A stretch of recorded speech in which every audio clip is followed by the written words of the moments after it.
Nang nahuli ni Mang Miguel si Lyra sa sariling kwarto, kasama ang mas batang karelasyon nito, hindi ang sigaw o galit ang nagmarka, kundi ang katahimikang pumatay sa ilusyong siya pa rin ang pinipili. At nang sa huling pagkakataon, bumalik si Lyra para humingi ng saklolo. Iniharap niya dito ang katotohanang pinakaayaw nitong marinig. Hindi lahat ng tumatanda rin ang kahinaan. Kung ang taong inaakala mong hawak mo ay biglang lumayo at nagsara ng pintuang akala mong laging bukas. Handa ka ba sa sarili mong karma? Panoorin hanggang pinakahuli at maranasan kung paano binabawi ng isang tunay na nagmahal ang dignidad na minsang tinapakan. Parang huminto ang oras nang marinig ni Mang Miguel ang sariling buntong hininga habang nakatingin sa lumang larawan ng kaniyang yumaong asawa. Hindi niya alam kung bakit iyon ang naisip niyang tingnan bago magsimula ang araw.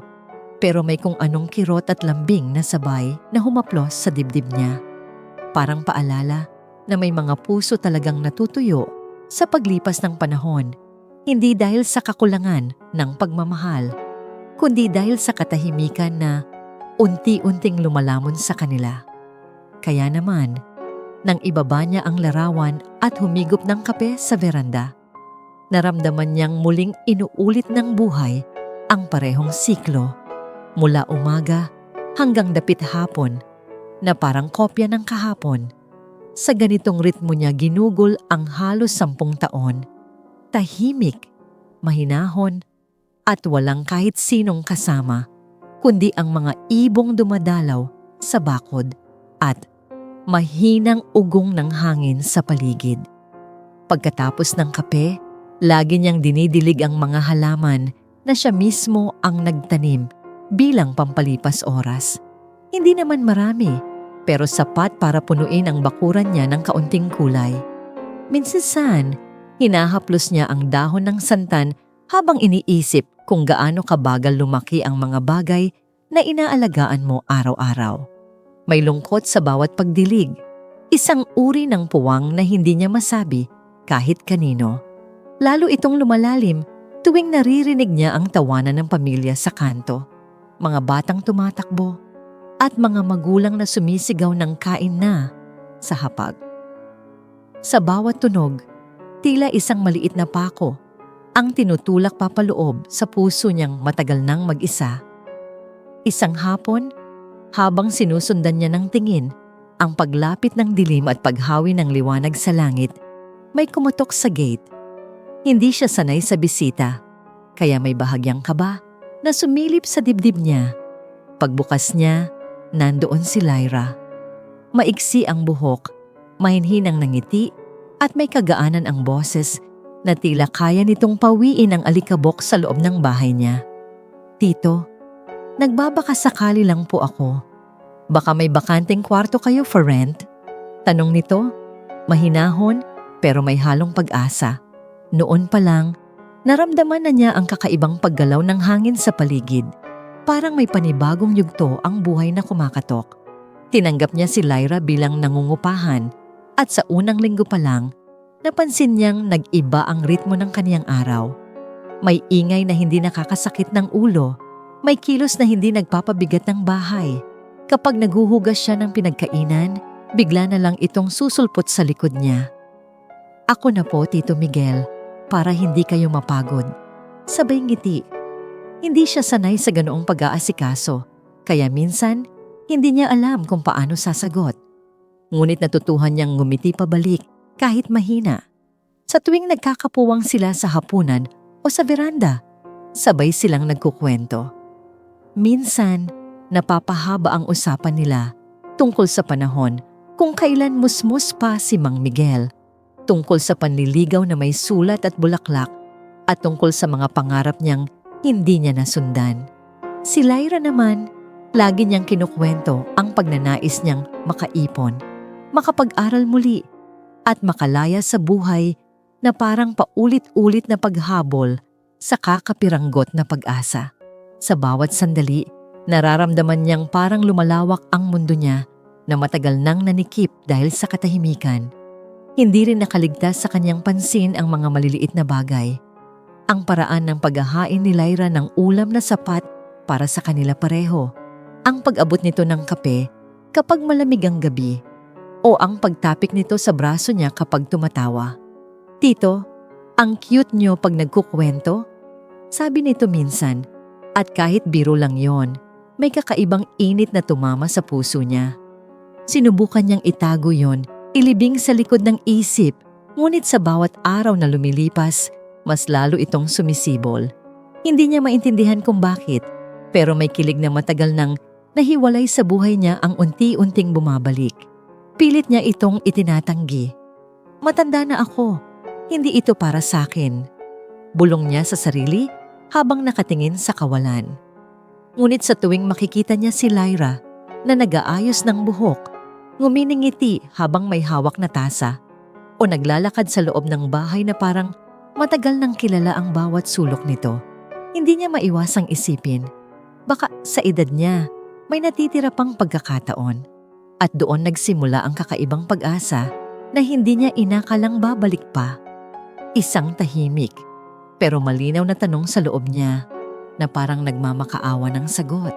Baka hindi pa talaga huli ang lahat.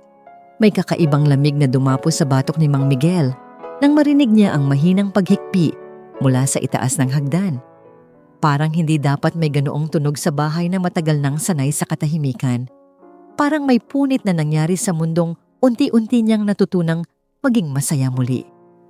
Dahan-dahan siyang umakyat, sinusundan ng mahinang pag-uusap na tila pilit ikinukubli. At doon, sa may pintuan ng kwarto ni Lyra, nakita niya itong nakatalikod. Hawak ang telepono sa pisngi, nanginginig ang mga balikat. Nang mapansin siya, mabilis na pinunasan ni Lyra ang mga mata at ngumiti. Isang nangiting pilit pero magaan sa tingin. "Ay tito, gising pa pala kayo. May inaasikaso lang ako," sabi nito. Parang walang nangyari. Hindi na niya tinanong kung bakit namumula ang mga mata nito. Baka ayaw lang niya masira ang maaliwalas na relasyong nabubuo sa pagitan nila. Pero mula noon, nagsimula ang maliliit na sandaling nag-iiwan ng tanong sa isip niya. Isang araw, lumapit si Lyra na parang kinakabahan. "Tito Miguel, pahiram naman po kahit 1,000. Kailangan daw ng kapatid ko ng gamot," sabi niya. Nakayuko at mahigpit ang kapit sa bag. Hindi naman malaking halaga yon, kaya ibinigay niya. Noong sumunod na linggo, kailangan daw ulit ni Lyra. Iba naman ang dahilan ngayon. Delayed ang sahod, nagka-emergency sa trabaho. Hindi niya alam kung ano ang unahin. At sa bawat pag-abot niya ng pera, may bahagi ng puso niyang humihigpit. Hindi dahil sa halaga, kundi dahil sa tanong na, bakit biglang ang daming problema? Mas napapansin niya na madalas lumalabas si Lyra tuwing hating gabi o madaling araw. Hindi tulad nung una na halos ayaw itong umalis ng bahay. Minsan naririnig niyang bumubukas ang gate ng dahan-dahan para bang ayaw manggising ng kahit sino. Minsan, hindi nakakawi si Lyra hanggang sumikat ang araw. At pagdating nito, ay pagod at walang imik. Gusto sanang magtanong ni Mang Miguel, pero tuwing sisimulan niya, may kakaibang kislap sa mata ni Lyra na parang nagbabanta. "Tito, bakit parang pinag-iisipan niyo ako ng masama? Hindi ba kayo nagtitiwala?" Sasabihin ni Sinito, mabilis at may halong tampo. At dahil ayaw niyang maging pabigat, natututo siyang manahimik. Sa mga gabing hindi siya makatulog, nakaupo lang siya sa beranda. Hinihigop ang malamig na kape na hindi niya halos malasahan. Paulit-ulit sa isip niya ang mga huling sandaling kasama si Lyra. Ang ngiti nitong para bang may sariling liwanag, ang malambot na boses kapag may kinukwento, ang tapik sa braso niya kapag nagbibiro. Pinipilit niyang ikalma ang sarili. Siguro pagod lang siya.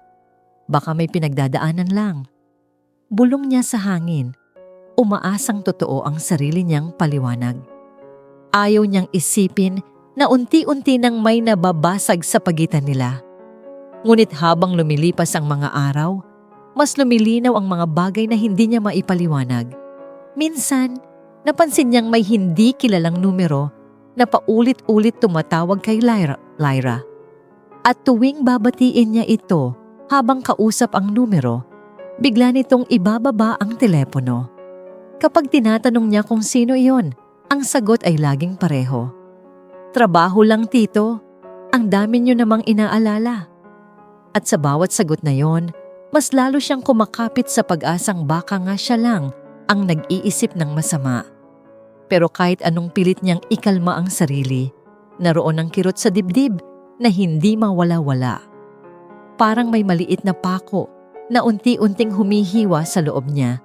Mahirap pansinin, pero mas mahirap baliwalain. Bakit parang may hindi sinasabi si Lyra? Tanong niya gabi-gabi habang nakatingin sa dilim. At kahit alam niyang hindi pa panahon para mangamba, hindi niya mapigilan ang pakiramdam na may paparating na pagbabago. Kaya sa bawat pagdaan ng araw, mas sinusubukan niyang panatilihing payapa ang bahay.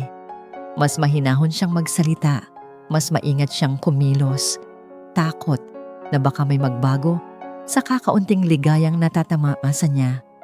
Ngunit sa katahimikang yon, may hanging malamig na dumaraan, may bulong na hindi niya mabigyang pangalan. At doon nagtatapos ang gabing iyon, kasama ang tanong na hindi mawala-wala. Ano kaya ang hindi niya nakikita? May kakaibang bigat ang gabi nang marinig ni Mang Miguel ang malakas na kalabog ng gate, parang may bumabangga sa pader ng katahimikan na pilit niyang iniingatan. Napakunot ang noo niya habang pinakikinggan ang paghampas ng mga yabag sa sementong hagdan. Kilala niya ang tunog na yon, si Lyra, pero hindi na ito ang magaan at mahinhing pag-uwi na nakasanayan niya. Ngayon, bawat hakbang ay parang may dalang pagod, inis, at kung minsan, amoy alak na umaalingasaw bago pa man ito umabot sa pintuan. At sa likod niya, may lalaking hindi niya kilala, bahagyang nakayuko, halatang ayaw niyang makilala. "Good evening, tito," pati ni Lyra, pero hindi iyon nangiting nagpapaalam ng gabi tulad ng dati. Malamig, mabilis, parang tungkulin lang. Sinubukan niyang ngumiti, pero natigilan siya nang mapansin ang paraan ng lalaki na tiningnan siya. Isang saglit na tingin na may halong kumpiyansa at pagmamaliit. "Kaibigan ko lang," dagdag ni Lyra bago pumasok. Hindi na naghihintay ng sagot. Naiwan si Mang Miguel sa may pinto. Hawak ang sariling hininga. Iniisip kung dapat ba siyang magtanong o magpanggap na walang nakita. Habang lumilipas ang mga araw, mas tumitindi ang mga sandaling hindi niya maintindihan si Lyra. Kung dati ay mahinhing, "Tito, pahiram po muna," ngayon ay diretsong paghingi ng pera. Wala ng lambing, wala ng paliwanag. "Kailangan ko to ngayon. Promise, babayaran ko kapag may extra na uli," sabi ni Lyra, pero alam niyang hindi na yon totoo. Kapag nag-atubili siya, biglang nagbabago ang tono nito. "Ano ba, tito?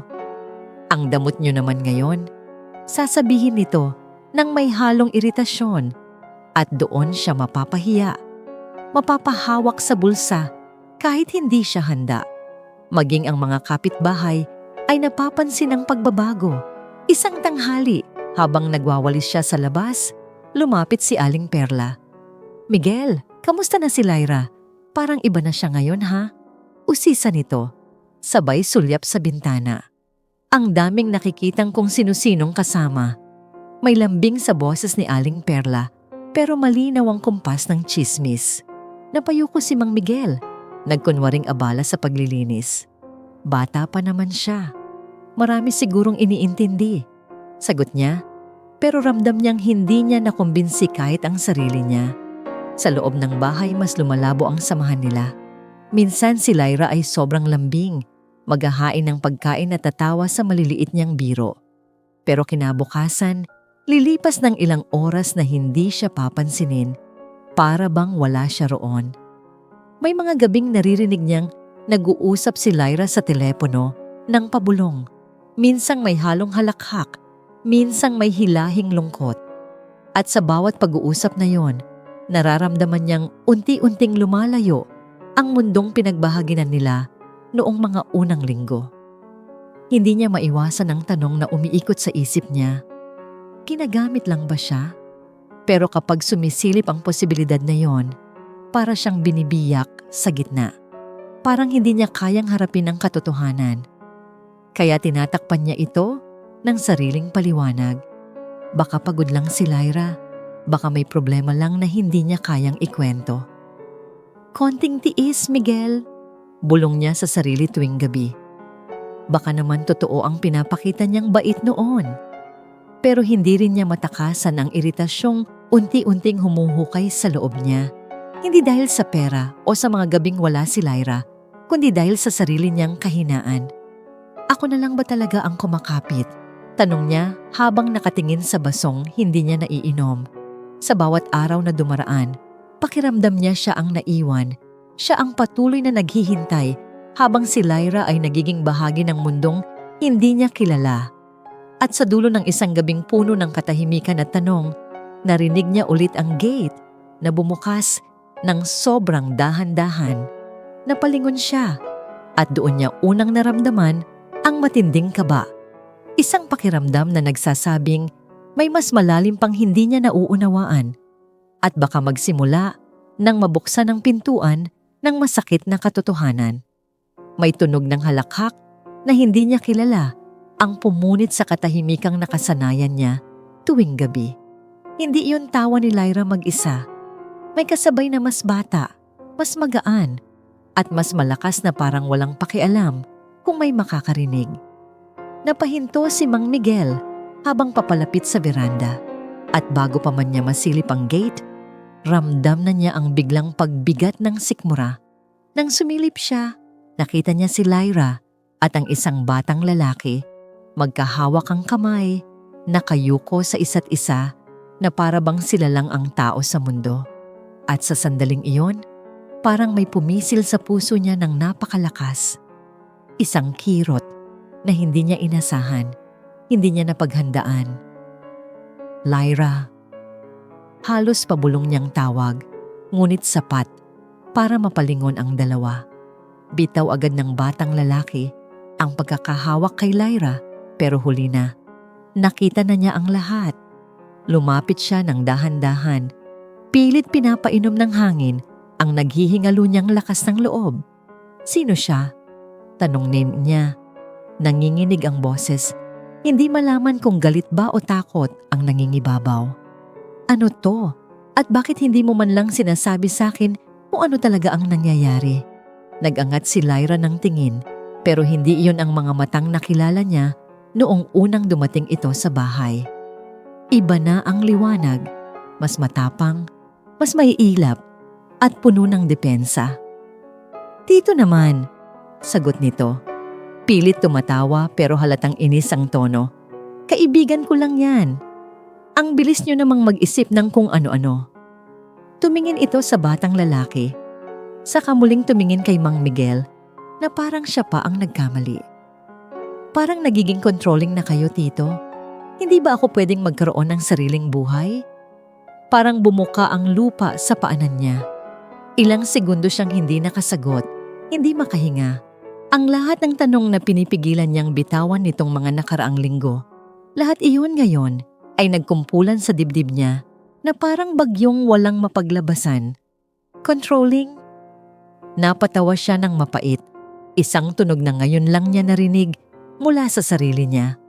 Lyra, hindi mo ba naiintindihan? Nag-aalala ako. Uuwing lasing, iba't ibang lalaki, pera.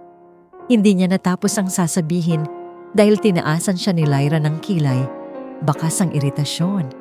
Kung hindi niyo kayang intindihin, edi huwag, sagot ni Lyra. Umiwas ng tingin. Parang siya ang nasasaktan. Hindi naman tayo. Alam niyo na, wala naman tayong usapan, Tito. Ang bawat salitang yon ay parang kutsilyong pumuputol sa natitirang lakas ni Mang Miguel. At sa wakas, sa unang pagkakataon, mula nang pumanaw ang asawa niya, hindi niya napigilang sumabog. Wala tayong usapan? Sigaw niya. mas malakas kaysa sa boses na ginamit niya sa loob ng maraming taon. Pinapasok kita sa bahay ko. Inalagaan kita. Tapos ganyan lang? Nagulat si Lyra, pero hindi naapektuhan. Tumingin lang siya kay Mang Miguel na may halong awa at pagkainis, at doon niya muling naramdaman ang bangin sa pagitan nila. Tito, may mga bagay lang akong kailangan harapin.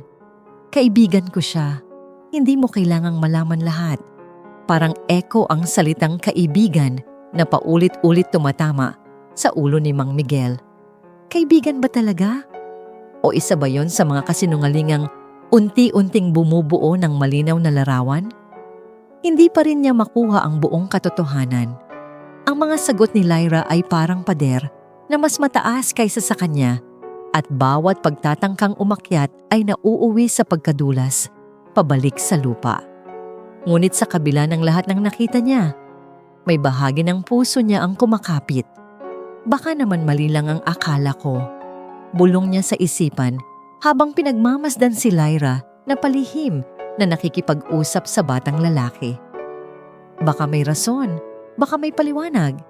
Habang pinagmamasdan niya ang dalawang papasok sa bahay, naramdaman niyang may unti-unting bumibitaw sa loob niya. Isang taling ang tiwala na pinilit niyang kapit-kapitan sa kabila ng mga sugat. At sa katahimikan ng gabing iyon, alam niyang hindi pa iyon ang katapusan. May mas malalim pang katotohanan ang nagtatago sa likod ng bawat ngiti, bawat pag-iwas, at bawat salitang hindi masabi. At baka, sa susunod na gabi, tuluyan na iyong lumabas. May tunog na mahina, pero pamilyar ang nagpagising kay Mang Miguel. Parang kaluskos ng 2 taong pilit nagtatago sa dilim. Hindi sana siya aakyat dahil sanay na siyang marinig ang mga hating-gabing pag-uwi ni Lyra. Ngunit may kung anong kirot sa sikmura ang nagtulak sa kanya ngayon. Para bang isang maliit na boses ang paulit-ulit na bumubulong. Tingnan mo na, bago ka tuluyang masaktan pa. Kaya, dahan-dahan siyang umakyat sa hagdan, bawat hakbang mabigat, nilalamon ng kaba at takot sa kung ano ang maaaring makita. Pagdating sa itaas, bahagyang nakaawang ang pintuan ng kwarto ni Lyra, at mula roon, lumalabas ang mahinang tawa ng batang lalaki na nakita niyang kasama nito kamakailan. Parang nabingi siya sa sumunod na sandali. Nakita niya si Lyra at ang lalaki. Magkayakap, magkadikit ang mga mukha, at walang anumang bakas ng pag-aalinlangan sa pagitan nila. Hindi iyon yakap ng magkaibigan. Hindi iyon kilos na kailanman ipinakita sa kanya ni Lyra. Mabilis niyang binuksan ang pinto. Hindi na alintana kung masakit ba ang tunog nito. Ano to? Halos pabulong niyang tanong, pero nanginginig ang boses niya sa tindi ng emosyon. Napaatras si Lyra, pero hindi sa hiya, kundi sa inis dahil nahuli. Tito, pwede ba? Sabi ni Lyra. Tumayo at nag-cross ang braso. Hindi naman tayo, di ba? Wala naman akong ipinangako, kaya huwag kayong umaasta na para bang may karapatan kayo sa akin. Wala pa siyang sinasabing sagot, ngunit para bang bawat salita ni Lyra ay sampal, isa-isang pumuputok sa loob ng dibdib niya. Lyra, hindi man lang ba? Hindi niya matapos dahil nauunahan siya ng sakit. Hindi niya alam kung ano ang dapat unahin, galit, hiya, o ang pakiramdam na matagal na siyang pinaglalaruan. Lalo pang lumalim ang sugat ng magsalita ang lalaki, nakangisi, walang respeto. Ate, tara na. Baka mamaya kung ano pa sabihin nitong matanda. Para siyang pinunit mula ulo hanggang puso sa narinig niyang iyon. Hindi niya maalala kung kailan siya huling tinawag na ganoon. Pero ngayon, parang yun ang naggapos sa lahat ng taon ng pangungulila at pagtitiis. Lyra, ginamit mo lang ba ako? Tanong niya, halos pabulong. Parang takot marinig ang sariling duda. Hindi tumingin si Lyra sa kanya nang sagutin siya. Tito, kailangan ko ng tirahan. Kailangan ko ng pera. Hindi ko naman kayo niloko. Kayo ang umasa. Doon bumagsak ang mundo niya. Parang lahat ng pinaghirapan niyang itayong tiwala, lahat ng munting tuwang, sinubukan niyang ibaon sa puso. Biglang nagbago ng kulay, naging abo. Ang bahay na minsang naging tahanan niya ay pakiramdam niya'y lumaki ng sobra. Parang kumakalat ang lamig nito sa bawat sulok. Kinabukasan, wala nang Lyra sa bahay. Wala man lang pasasalamat, wala man lang sulyap, wala man lang huling ngiti. Iniwan lang siya ng tahimik na pintong isinara nang walang paggalang.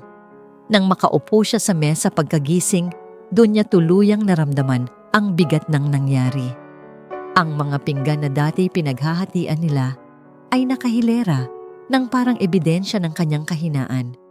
Ang kape na dati inaabot sa kanya tuwing gabi, ngayon ay malamig at mapakla. Hinawakan niya ang upuan kung saan madalas umupo si Lyra at doon sumabog ang luha na matagal niyang pinigilang pumatak. Ganito ba talaga? Tanong niya sa sarili. Humihikbi ng hindi sinasadya. Kahit sa edad ko, ganito pa rin pala kadaling malinlang. Inikot niya ang paningin sa bahay na dati puno ng buhay at ngayon ay mas malungkot pa kaysa noong wala pa si Lyra. Lahat ng sulok ay nagiging paalala. Sa bawat hagdan, bawat plato, bawat tasa ng kape. Nang panahong naniwala siyang may nagmamahal o kahit man lang nagmamalasakit. Ngunit ngayon, malinaw sa kanya, hindi siya mahal, hindi siya pinahalagahan, at lalong hindi siya iginalang. At doon, sa gitna ng katahimikan, may unti-unting umuusbong na takot. Hindi lang sa pagkawala ni Lyra, kundi sa posibilidad na hindi pa tapos ang sakit na darating. Parang naglaho ang kulay ng mundo nang umalis si Lyra, at ang unang araw na mag-isa siya ay tila kumapit sa kanya ng mas mahigpit kaysa dapat. Umupo siya sa mesa kung saan sila madalas maghapunan at napansing hindi na niya maalala kung kailan siya huling ngumiti ng totoo. Ang upuang dati inaagawan nila ng biro, ngayon nakaharap sa kanya na parang multong nagpapaalala ng lahat ng pagkakamaling nagawa niya. Ilang minuto niyang tinitigan ang mga plato. Iniisip kung bakit may mga sandaling kaya niyang aminin siya ang natalo.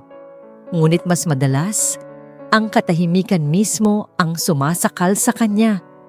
Paulit-ulit na bumubulong na, baka hindi na talaga siya karapat-dapat mahalin.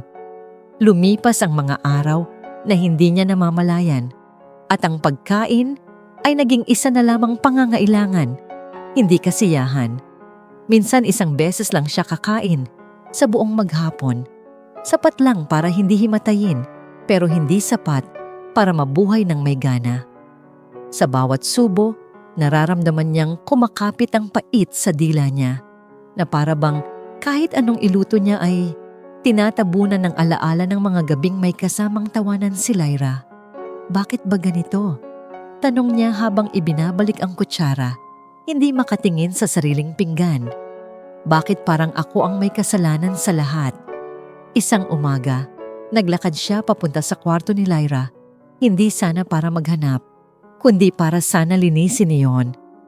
Pero pagpasok niya, natigilan siya. Naroon pa ang mga damit na iniwan nito. Ang blouse na suot niya noong unang kumain sila ng bulalo sa labas at ang jacket na gamit nito kapag malamig ang early morning breeze. Hindi niya magalaw, hindi niya maialis sa upuan o sa kama. Parang bawat piraso ay may tadyang ng sakit na kahit simpleng pag-angat ay nagpapabalik ng mga salitang iniwan nito sa kanya. Kaya umupo na lang siya sa gilid ng kama, hinayaan ang bigat na lumubog at napapikit ng hindi namamalayan. Hindi niya magawang buksan ng radyo o telebisyon. Ang ingay na dati kasama niya sa umaga, ngayon ay parang humihiwa sa utak niya. Ang bawat boses ng announcer, bawat musikang tumutugtog, nagiging sagisag ng pagod na hindi niya maipaliwanag. Kaya araw-araw, nauupo na lang siya sa sala. Pinagmamasdan ang paggalaw ng liwanag mula sa bintana habang unti-unting naghahapon. Ang katahimikan na noon ay kaibigan niya, ngayon ay parang pader na hindi niya kayang lampasan. At doon nagsimula ang mga tanong na matagal niyang iniiwasan. Paano niya hindi nakita? Paano niya hinayaang lumalim ang damdamin niya para sa isang taong hindi naman kailanman kinilala ang puso niyang pagod at marupok? Bakit hindi ko nakita to? Bulong niya habang tinitingnan ang sariling kamay na nanginginig. Bakit ang dali kong naniwalang pwede pa akong mahalin? Sa bawat tanong, nararamdaman niyang parang may nababasag sa loob niya.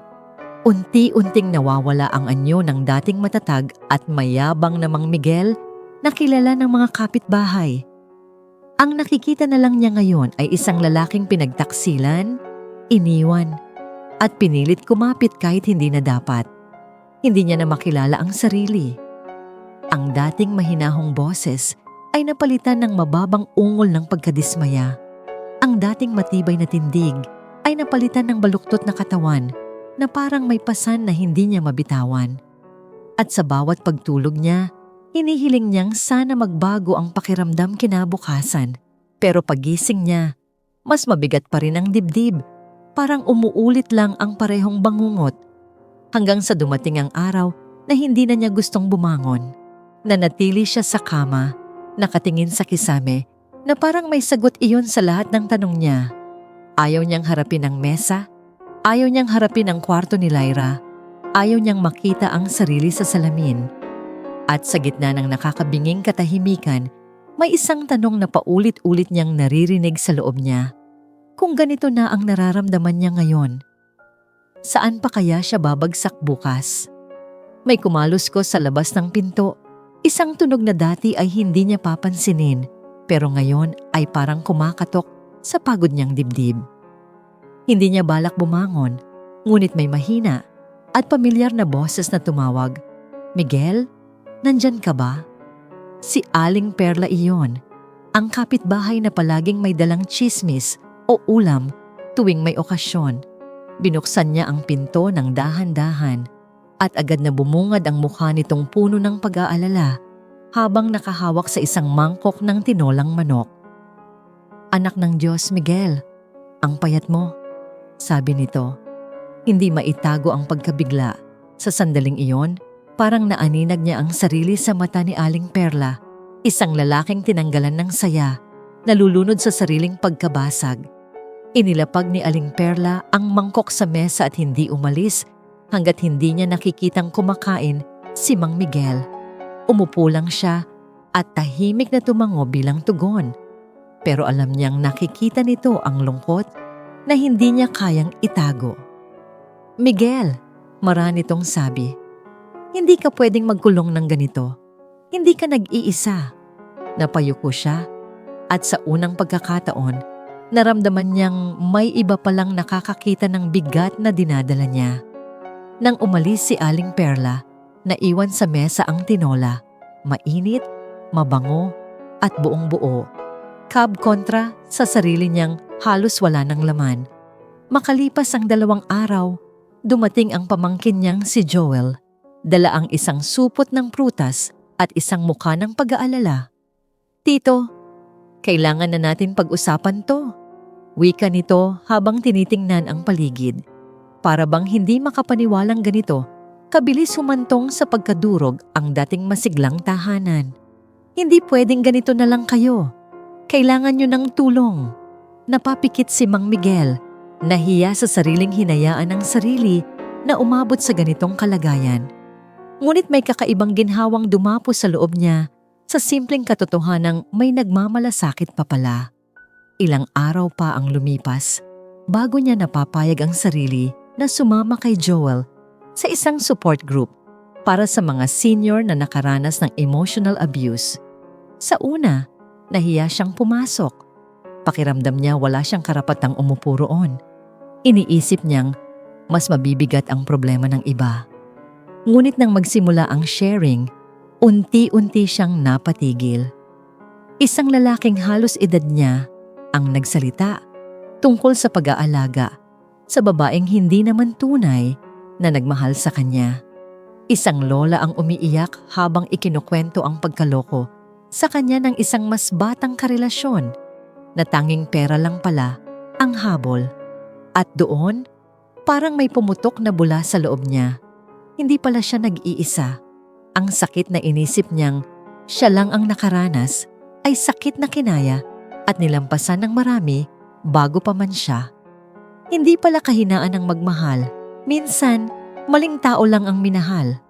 May bigat na nawala sa dibdib niya habang nakikinig at sa bawat kwento, parang may kumakalaykay sa mga tanikala ng hiya na matagal nang nakakulong sa puso niya. Pag-uwi nila ni Joel, mas maaliwalas ang mukha niya. Hindi pa siya okay, pero may bagong direksyon na lumilitaw. "Tito," sabi ni Joel habang naglalakad sila papunta sa tricycle, "walang mali sa pagiging mabait. Mali lang yung taong sinuklian mo." Napangiti si Mang Miguel, isang nangiti na matagal nang hindi nagpupunta sa labi niya. Sa loob niya, may apoy na muling naglalagablab, hindi apoy ng galit, kundi apoy ng unti-unting pag-angat. Nang gabi ring iyon, naupo siya sa mesa, tinitingnan ang mga pinggan na dati parang mga paalala ng kabiguan niya. Ngayon, iba na ang tingin niya. Oo, nasaktan siya. Oo, niloko siya. Pero hindi siya masamang tao dahil nagmahal.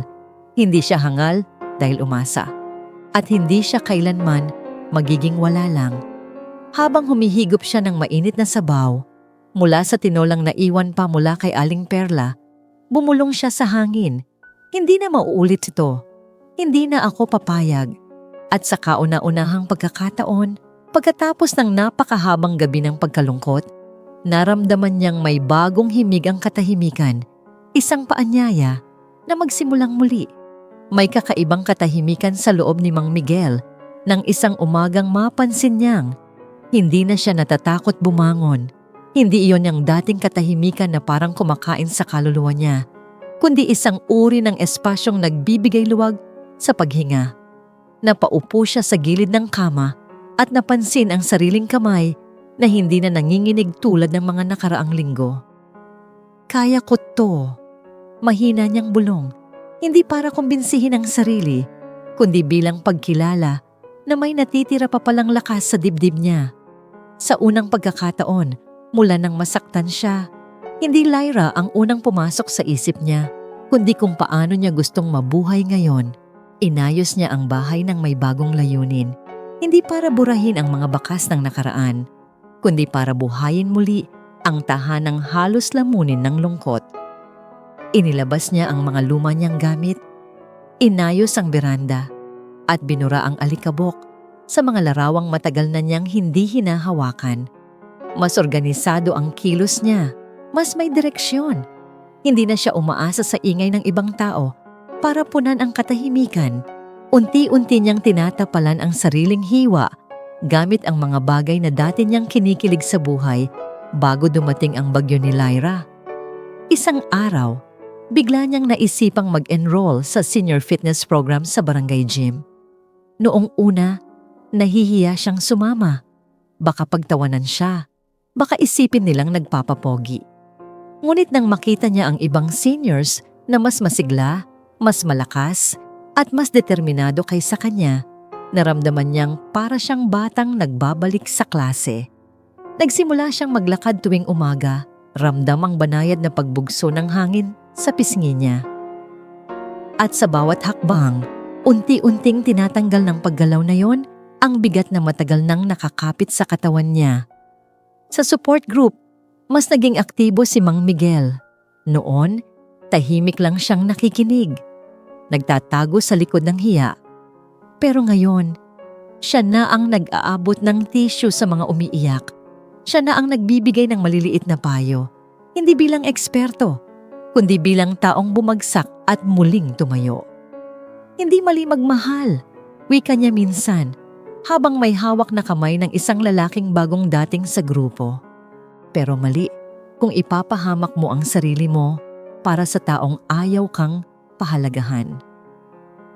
Sa ganoong mga sandali, parang nakikita niya ang sarili niya mula sa labas. Isang taong unti-unting tumatayo mula sa pagkakabagsak. Pinagkakabit-kabit niya ang lahat ng natutunan niya, kung paano tumingin sa kilos ng tao, kung paano maramdaman ang tunay na intensyon, at higit sa lahat, kung paano magtakda ng emotional boundaries. Hindi na siya basta nagbibigay dahil naaawa. Hindi na siya basta pumapayag dahil ayaw makasakit. Ngayon, marunong na siyang tumanggi. Marunong siyang pumili kung sino ang papapasukin sa buhay niya. At higit sa lahat, marunong na siyang protektahan ang sarili niyang kapayapaan. Habang siya ay unti-unting lumalakas, napansin niyang matagal na siyang hindi nakakatanggap ng mensahe o tawag mula kay Lyra. Wala nang mahihinang yabag sa hagdan. Wala nang pamilyar na halakhak sa bakuran. Sa halip na hanapin iyon, napagtanto niyang hindi niya kailangan balikan ang mga damdaming halos pumatay sa kanya. Kung nasaan man si Lyra, hindi na yon bahagi ng direksyon na tinatahak niya ngayon. Tahimik, pero tuloy-tuloy ang pagbabagong dumadaloy sa buhay ni Mang Miguel. Hindi ito biglaan, hindi rin dramatiko. Pero sa bawat araw na lumilipas, mas nakikita niya ang piraso ng sarili na akala niyang nawala na ng tuluyan. Ang lalaking minsang giniba ng pag-ibig ay natututo na muling maging buo. Hindi dahil may nagligtas sa kanya, kundi dahil pinili niyang pulutin ang sarili, isa-isang piraso, hanggang mabuo ang larawan ng taong matagal nang nakakubli sa likod ng sakit. At habang pinagmamasdan niya ang pag-angat ng araw mula sa veranda, may bahagyang tanong na tumapak sa isip niya, hindi tungkol kay Lyra, kundi tungkol sa sarili niyang hinaharap. Ano kaya ang susunod na hakbang ng isang pusong natutong hindi na masisira muli? May kakaibang katahimikan sa hapon na yon, isang uri ng katahimikan na hindi nakakapagpakalma, kundi nakakapagpabangon ng mga alaala na matagal mo nang tinatabunan. Nakaupo si Mang Miguel sa veranda, hawak ang tasa ng kape na unti-unting lumalamig.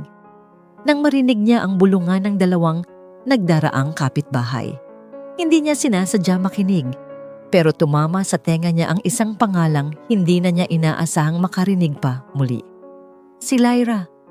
Iniwan daw ng boyfriend. Grabe. Laki ng utang na pinabayaan sa kanya. Sabi ng isa, halos pabulong pero puno ng drama. At sa unang sandali, parang may humaplos sa dibdib ni Mang Miguel. Hindi sigurado kung awa ba yon o isang uri ng deja vu na sinusubok ang bagong lakas na naipon niya.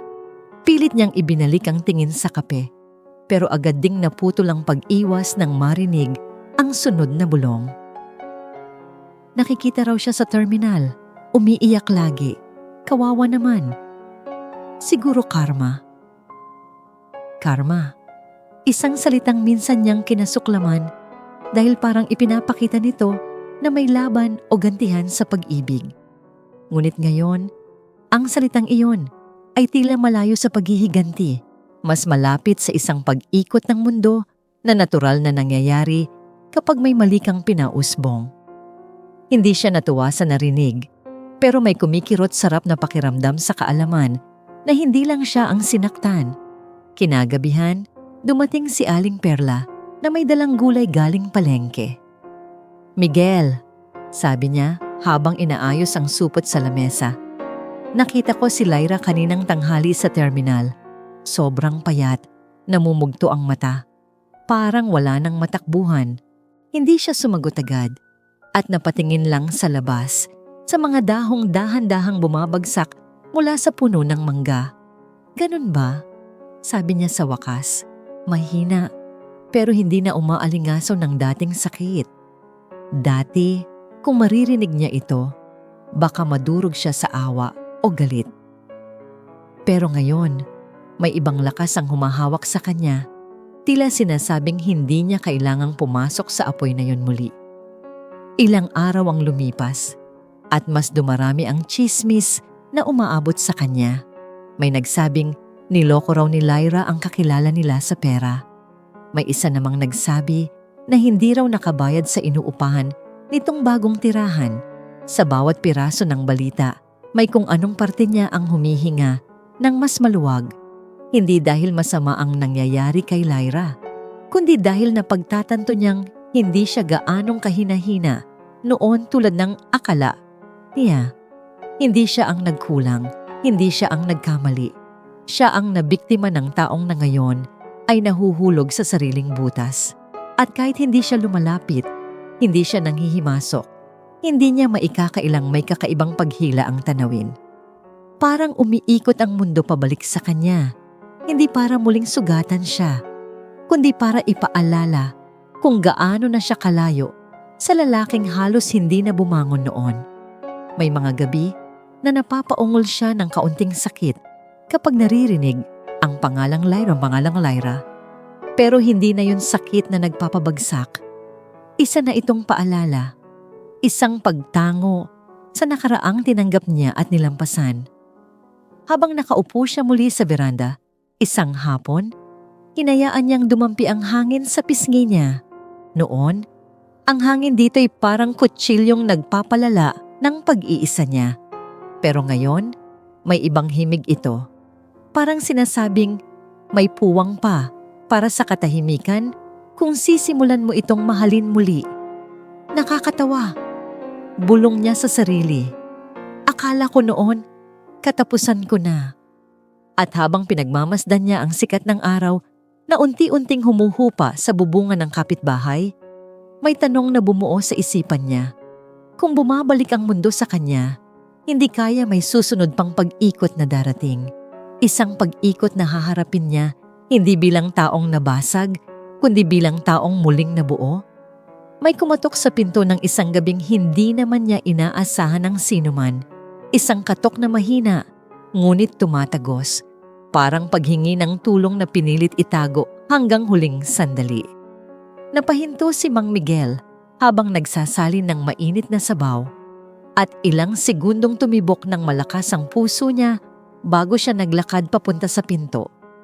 Hindi niya inakalang ang makikita niya roon ay ang mukha na minsan niyang minahal ng buong buo.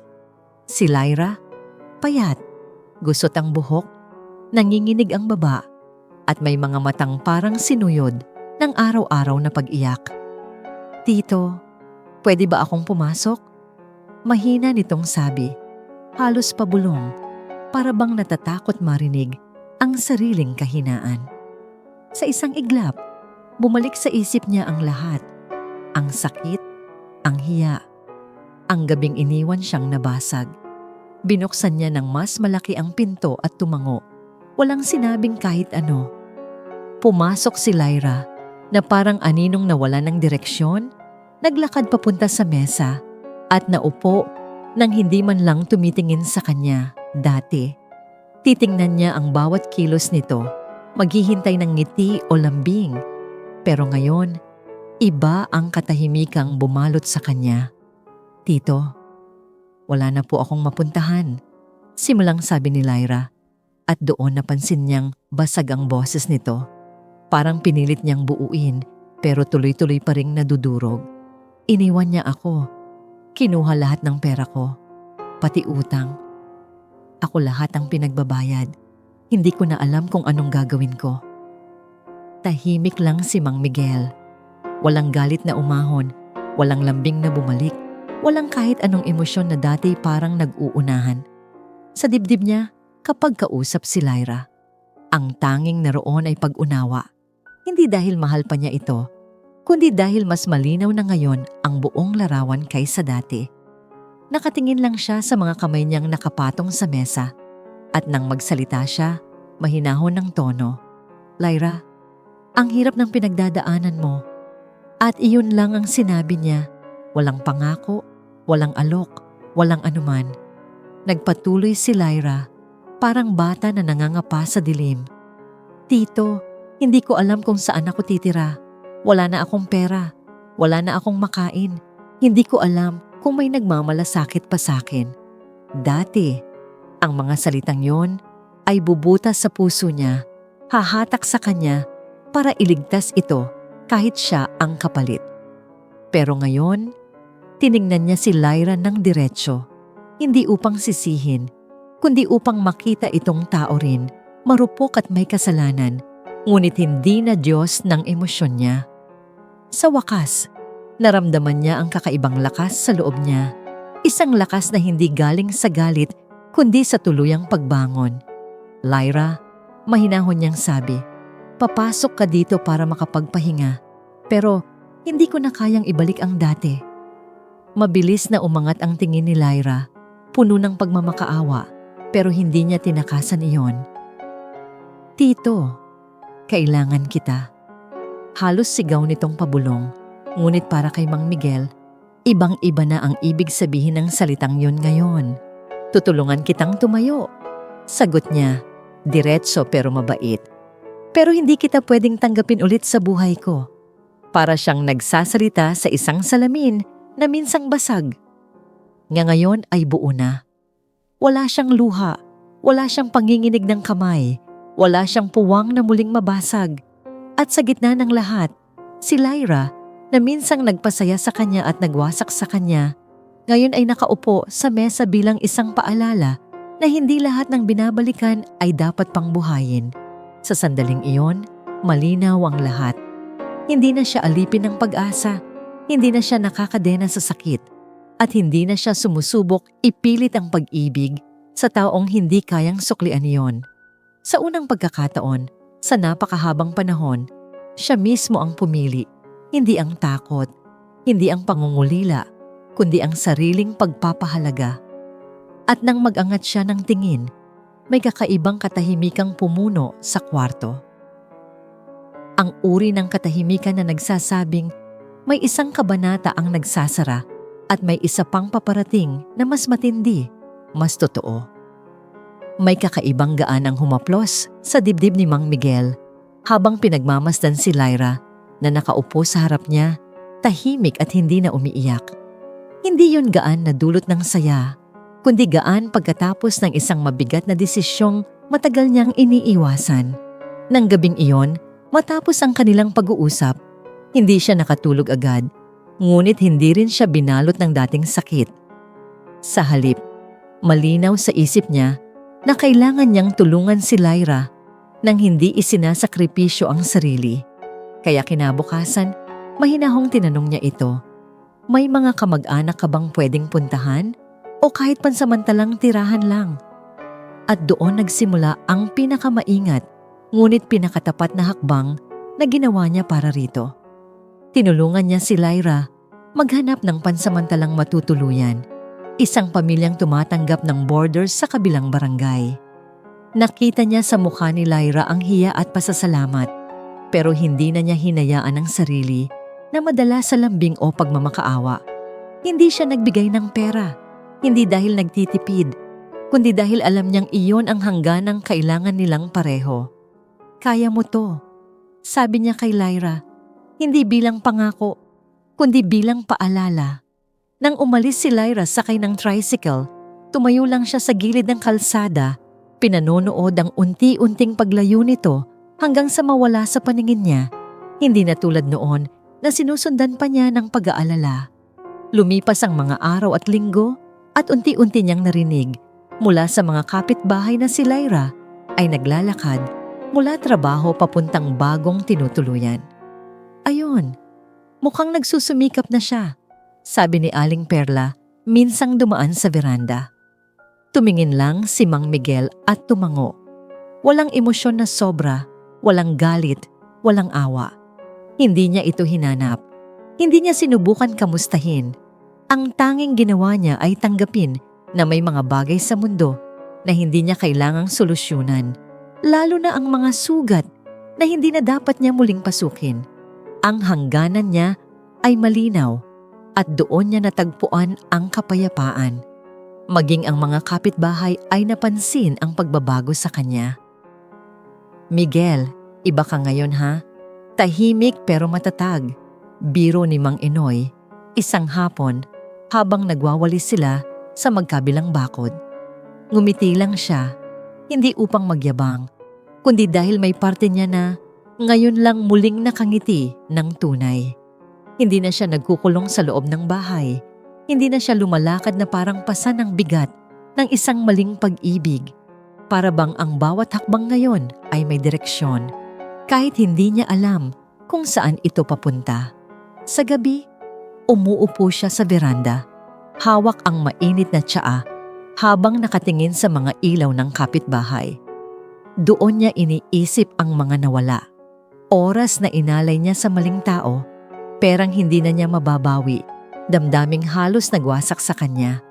Pero kasabay ng pagninilay ay ang pagtuklas ng isang bagay na mas mahalaga, ang pagbabalik ng sarili. Ang katahimikang dati nagdulot sa kanya ng lungkot ay ngayon ay isang tahanan. Ang pag-iisa noon ay parusa, ngayon ay pahinga. Napagtanto niya na mas mahalaga ang kapayapaan kaysa sa pagiging tama o sa paghahanap ng hustisyang emosyonal. Hindi niya kailangan na matalo si Lyra o makitang bumagsak ito ng mas malala. Ang tanging kailangan niya ay malaman sa sarili na hindi na siya kailanman babalik sa pagiging bulag at sunod-sunuran. At iyon ang natamo niya nang walang sigaw, walang drama, walang huling pagtatangka. Habang pinapatay niya ang ilaw sa beranda isang gabi, may kaunting kirot pa rin sa puso niya. Hindi dahil sa pagkabigo, kundi dahil sa mga alaala. Ngunit ang kirot na yon ay hindi na sugat kundi marka. Paalala ng lakas na nabuo mula sa pagkadurog. Bittersweet pero tama. Bulong niya habang pumasok sa loob ng bahay. At sa katahimikan ng gabing iyon, ramdam niya na ang kanyang desisyon, gaano man kasakit noong una, ay unti-unting nagiging pinto ang bubukas sa isang mas tahimik, mas totoo, at mas sariling bukas. May isang gabing hindi niya makakalimutan, hindi dahil sa sakit o saya, kundi dahil sa tahimik na pagdating ng katotohanan. Nakaupo si Mang Miguel sa veranda. Hawak ang isang lumang tasa ng kape na halos malamig na habang pinagmamasdan ang pag-indayog ng mga dahon sa hangin. Ngunit ang mata niya ay hindi talaga sa mga dahon nakatingin, kundi sa sariling refleksyon sa bintana. Isang matang matagal na niyang iniiwasang tingnan. Doon, sa manipis na salamin na yon, nakita niyang hindi niya kailangang may ibang humawak sa puso niya para maramdaman niyang buo siya. At sa unang pagkakataon, pagkatapos ng lahat, naramdaman niyang hindi niya kailangang habulin ang pag-ibig, lalo na kung ang paghabol na yon ay nagbubura sa kung sino siya. Habang nakapikit siya, naramdaman niya ang bigat ng mga taon. Hindi bigat ng edad, kundi bigat ng panahong ibinuhos niya sa maling direksyon. Hindi naman ang pagkakaliwa ang tunay na sugat. Bulong niya sa sarili, halos mahina, ngunit malinaw sa loob niya.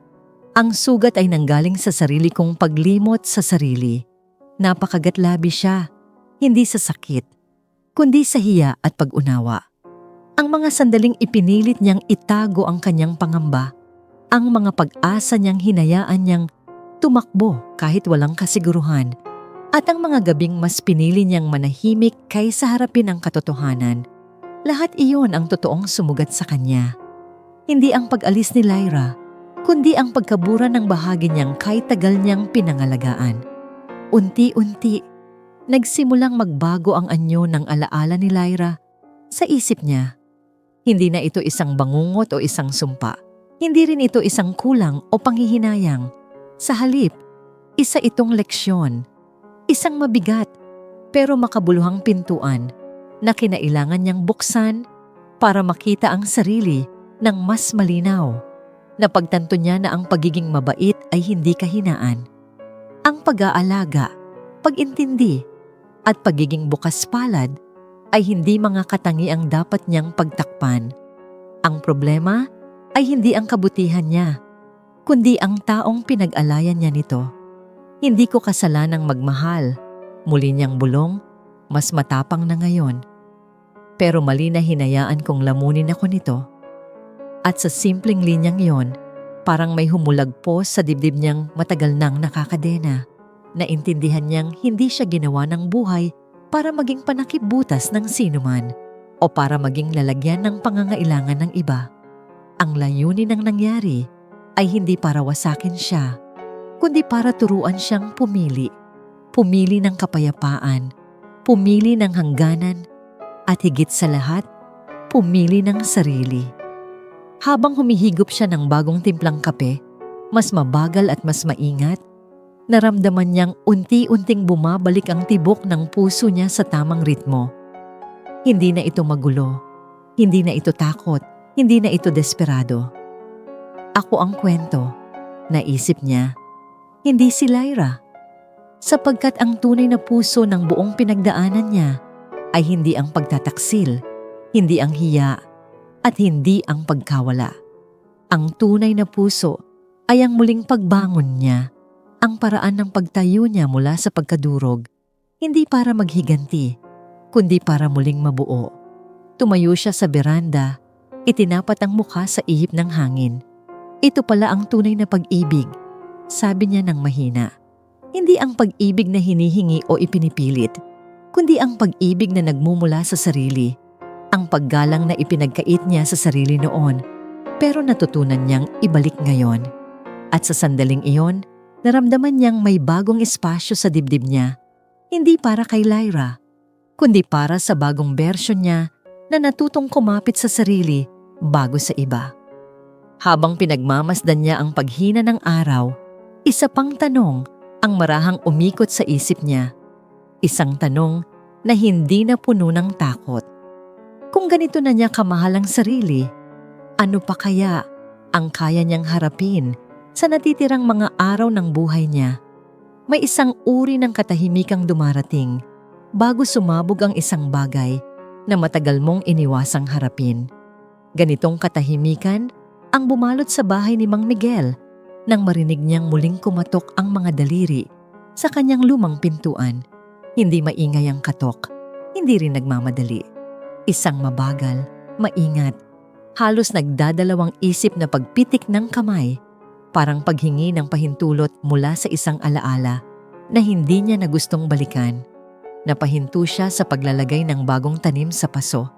At bago pa man niya marating ang pinto, ramdam na niya kung sino ang nasa likod nito. Hindi dahil inaasahan niya, kundi dahil may mga bagay talagang bumabalik kapag tapos ka na sa kanila.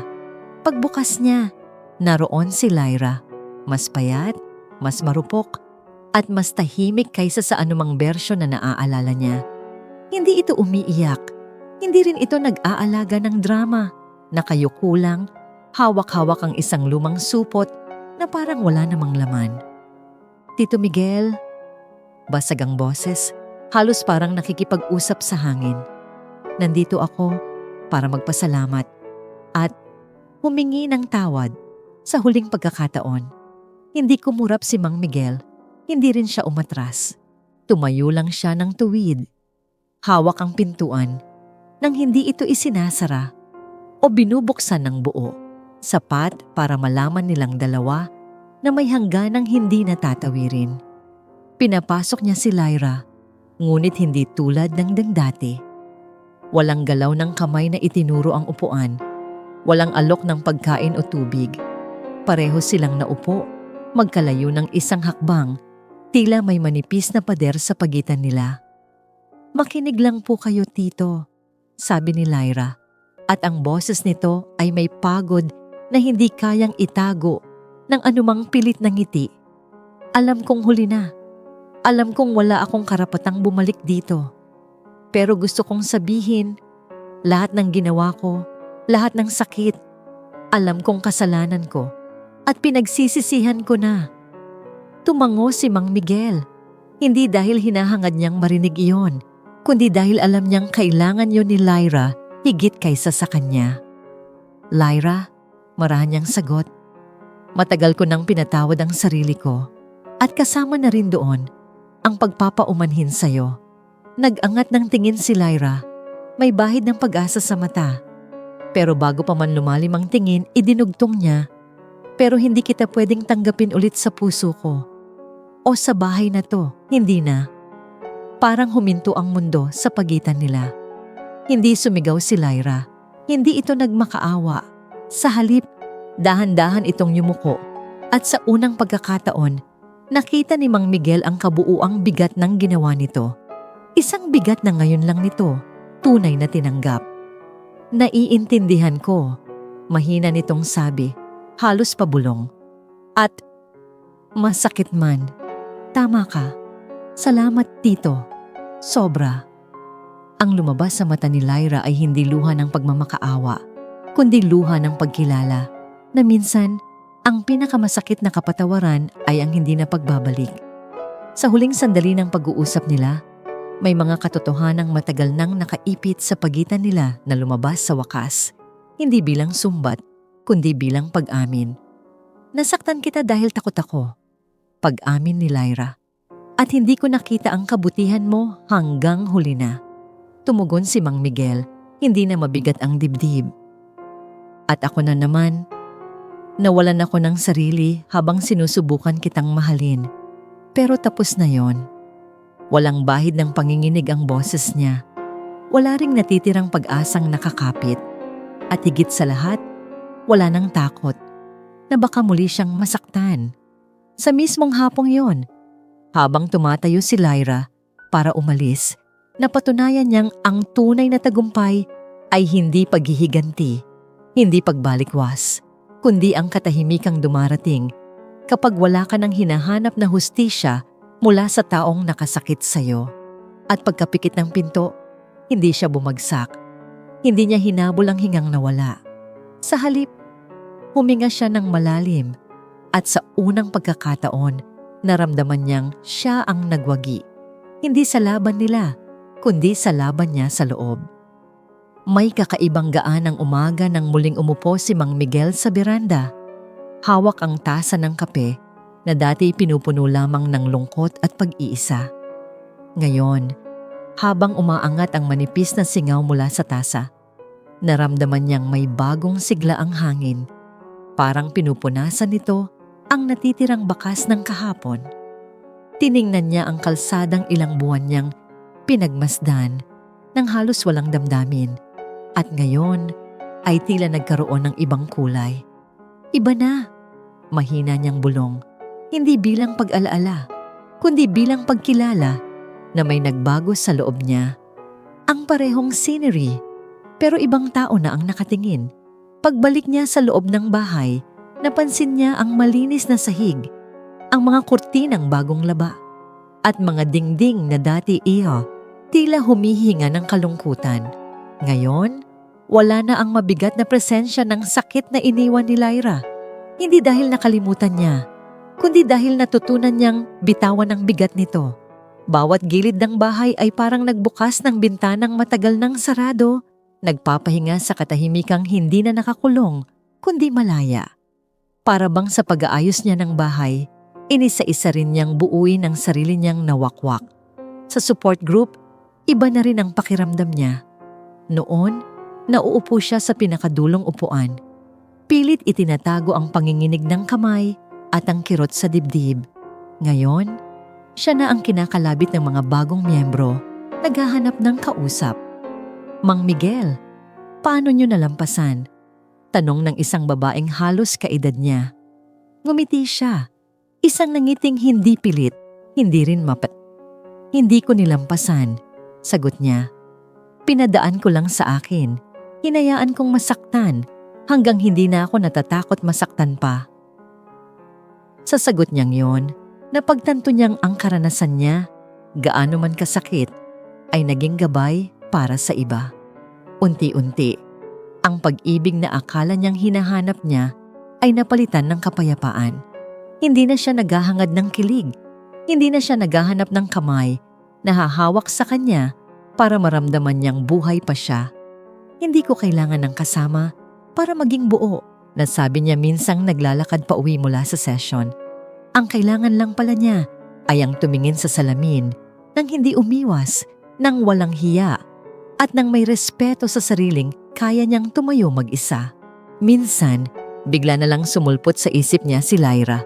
Hindi ang Lyra na nanloko, hindi ang Lyra na umiyak sa mesa niya, kundi ang batang babaeng minsang nagbigay sa kanya ng liwanag kahit sandali. Ngunit sa alaala niyang iyon, wala nang sakit, wala nang tanong. Tanging pasasalamat na lang ang naroon. Pasasalamat na natapos ang kwento nila nang hindi siya kailangang sirain, at pasasalamat na naibalik niya ang sarili niyang dignidad. Hindi niya ito kinamumuhian. Hindi niya rin ito hinihiling na bumalik. Isa na lang itong pahina sa isang librong natapos na niyang basahin. At sa muling paghakbang niya papunta sa beranda, naramdaman niya ang bigat ng mga taon. Hindi bilang pasanin, kundi bilang patunay ng pinagmulan niya. Ang bagong bersyon ni Mang Miguel ay hindi masaya dahil may nagmamahal sa kanya, kundi dahil natutunan niyang mahalin ang sarili niyang presensya. Ang bawat umaga ay hindi na tanong kung may darating na tao, kundi kung paano niya pahahalagahan ang sarili sa araw na yon. Humigop siya ng kape, tumingin sa langit na dahan-dahang nagliliwanag, at napangiti.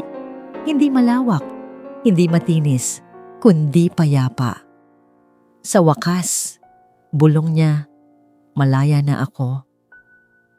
At sa huling pagtanaw niya mula sa lumang beranda, napagtanto niyang hindi na niya kailangan ng bagong simula dahil ang totoong simula ay ang pagtatapos na matagal na niyang iniiwasang yakapin. At dito nagtatapos ang ating kwento. Pero hindi dito nagtatapos ang mga kwentong may kurot sa puso. Kung nakarelate ka, nasaktan o natauhan, i-like mo na ito, i-share sa mga kaibigan at mag-comment ng inyong opinyon.